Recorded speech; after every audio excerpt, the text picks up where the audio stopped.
India के constitution में India Bharat दोनों लिखा है, तो अगर हम भारत यूज कर रहे हैं तो व्हाट इज द प्रॉब्लम? चलिए, आप कहेंगे संविधान में दोनों है, पर आजादी के बाद भारत आया है ना। आजादी से पहले कहीं कॉन्स्टिट्यूशन या किसी ऑफिशियल सेटअप में भारत लिखा था क्या? Government of India 1935 only India ही लिखा था। Provincial assembly election 1937 under government of India act 35, केवल वही था। Minto Morley reforms government of India act 1999 1919 government of India लिखा था। इंडिपेंडेंस ऑफ इंडिया एक्ट, तो भारत आया तब जब भारत स्वतंत्र हुआ, इंडिया तब भी था जब ब्रिटिश काल था। तो इसलिए अगर हम ये कहें कि ट्रांसलेशन तो भारत और इंडिया बराबर है, पर राहुल गांधी ने तो नहीं कहा ट्रांसलेशन की लड़ाई है। राहुल गांधी ने तो कहा आइडिया की लड़ाई है, और आइडिया में इंडिया का आइडिया और भारत के आइडिया में जमीन आसमान का अंतर है। भारत का आइडिया क्या है? भारत का शब्द दो शब्दों से मिलकर बना, भा जिसका अर्थ होता है प्रकाश, ज्ञान का प्रकाश, द लाइट ऑफ नॉलेज, और रथ का अर्थ होता है लगा हुआ। भारत जो ज्ञान के प्रकाश के अनुसंधान में निरंतर लगा हुआ है, that which is in परपीचुअल pursuit of knowledge. इसीलिए अनादिकाल से यहां पर सब लोग नॉलेज के लिए आते थे। That vibration is Bharat. और इंडिया क्या है? सबसे पहले वर्ड आता है 3rd सेंचुरी बीसी में, मेगास्थनीज आता है चंद्रगुप्त मौर्य के समय में, अपनी किताब लिखता है इंडिका, वो पूरी अवेलेबल नहीं, उसके फ्रैगमेंट्स अवेलेबल हैं। यानी इंडस रिवर के इधर के साइड के पोर्शन को कहा गया। इसका मतलब India is a geographical connotation and Bharat is a spiritual connotation. Bharat वो है, महाभारत शब्द में है, भगवान कृष्ण कहते हैं यदा यदा हि धर्मस्य ग्लानिर्भवति भारत। आज भी आप पूजा करते हैं जम्मू द्वीपे आर्यावर्ते भारत खंडे। भारत वो है जिसके लिए लिखा है उत्तरम यद समुद्र से दक्षिणम च हिमाद्रिभिः वर्षम यद भारत नाम भारतीय से संतति। बहुत साफ कि भारतीय उसकी संतति है जो समुद्र के उत्तर में और हिमालय के दक्षिण में है। और ये भी ज्योग्राफिकल है फिर?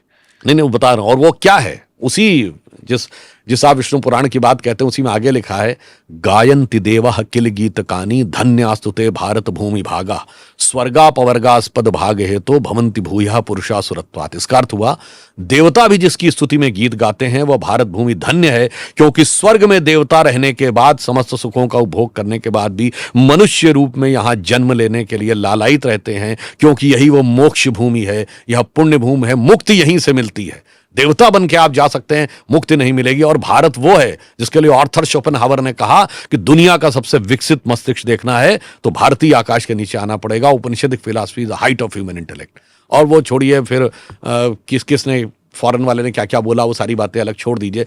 तो भारत ये सांस्कृतिक राष्ट्र है, ये एक जीवंत राष्ट्र है जिसे तोड़ा नहीं जा सकता। कहते हैं कि ठीक है, अगर आप ओरिजिन देख लें इंडिया का, it comes from the Greek word, लेकिन वो फिर the others took it and Indus को इंडिया को हिंद आप जानते हैं मैं कहाँ जा रही हूँ। मैं एक बात कह रहा हूँ, देखिए इंडिया वो है कि जब भारत को बाहर से आप देखेंगे यूरोपियन पर्सपेक्टिव से तो इंडिया है, और जब आप अंदर अनुभूति करके देखेंगे अपनी माँ के रूप में तो भारत है। भारत माता की जय होती है ना। तो लेकिन जब अगर हम यूएन में जाते हैं या फिर अब G20 में, we were giving invitation cards and we were speaking about India, है ना, उनसे बात कर रहे हैं हम, फॉरेनर से बात कर रहे हैं, तो फिर इंडिया कहने में क्या दिक्कत है? हम ये बात कर रहे हैं, देखिए दोनों ही नाम लिखे हुए हैं कॉन्स्टिट्यूशन में।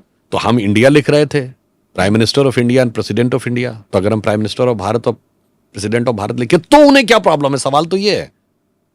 अगर ये न लिखा होता कॉन्स्टिट्यूशन में तब ये क्वेश्चन था कि भाई now you are suddenly trying to create a new entity. But अगर वो लिखा है तो then what is the problem? मतलब हर कन्वेंशन और ट्रेडिशन को चेंज कर रहे हैं which doesn't suit the BJP, ये एलिगेशन है जी ना? नहीं, हर कन्वेंशन और ट्रेडिशन जिसे डिस्टॉर्ट किया गया था उसे लाइन पे ला रहे हैं। मैं पूछना चाहता हूं, हमारी पार्लियामेंट है, क्या नाम था इसका? Imperial legislative council. क्यों संसद कर दिया? राष्ट्रपति भवन का क्या नाम था? Viceroy house. आज भी इंग्लिश में भी राष्ट्रपति भवन ही लिखते ना, ये नहीं लिखते ना प्रेसिडेंट हाउस, राष्ट्रपति भवन ही लिखा जाता। Can what is the problem?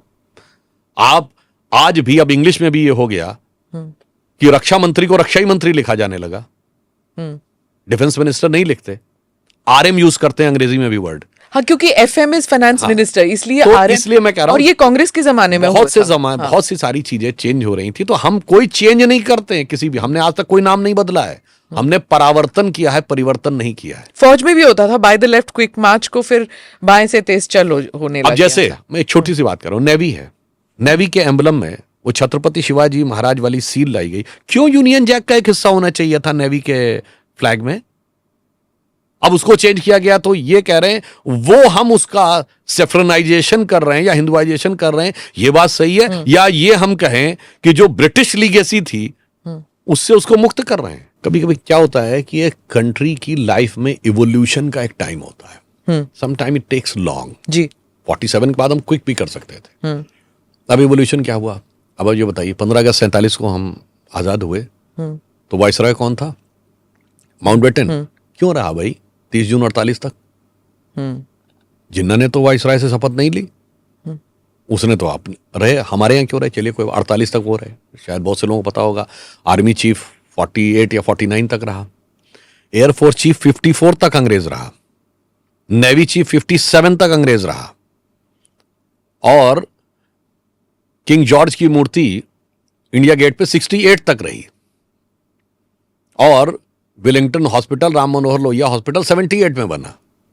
Gradual process था, धीरे धीरे धीरे धीरे चेंज होते हुए।